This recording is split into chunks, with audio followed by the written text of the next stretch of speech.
Hi, are you okay?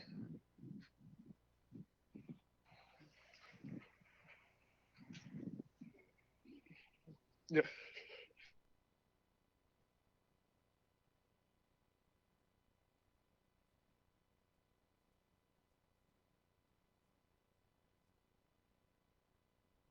Okay.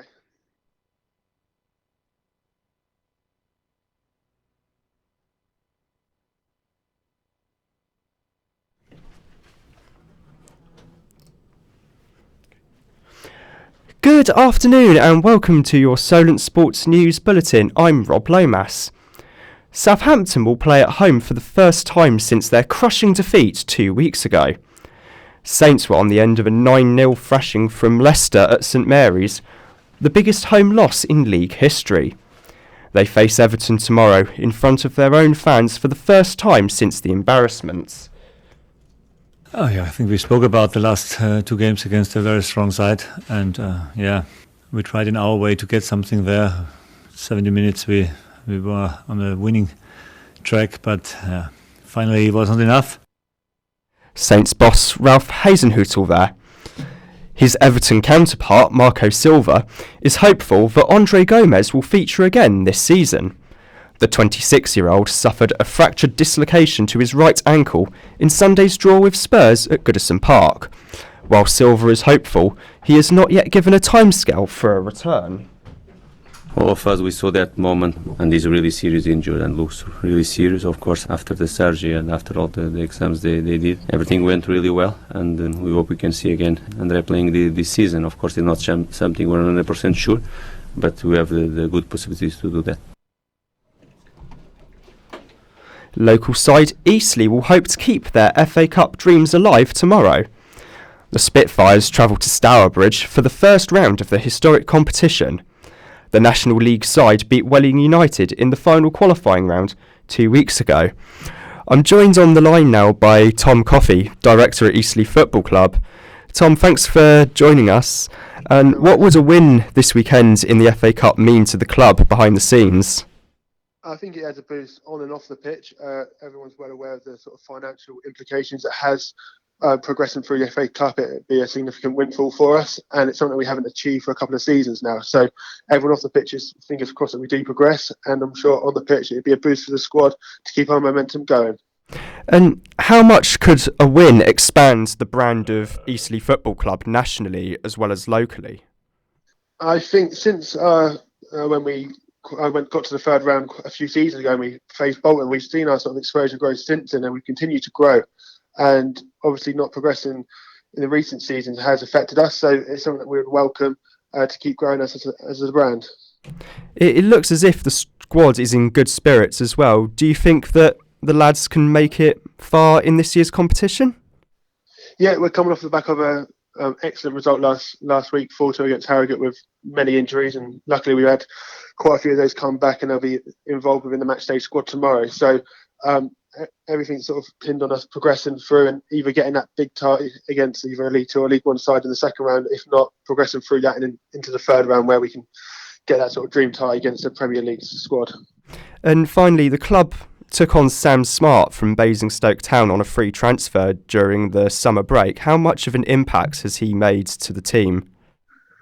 He's been a sort of a gem for us. It's took him a while to get into the squad. He's had to be patient and wait for his chance. And when he has had that chance, he's taken that and playing games regularly. It's only going to benefit him and us as a squad. No worries. Thank you very much.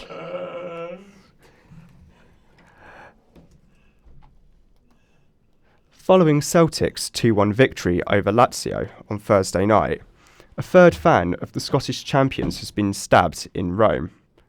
The victim, a 20-year-old man, was treated in hospital before being released. Several other fans had also been ambushed after a shuttle bus broke down. England manager Gareth Southgate has named the squad for the upcoming Euro 2020 qualifiers against Montenegro and Kosovo.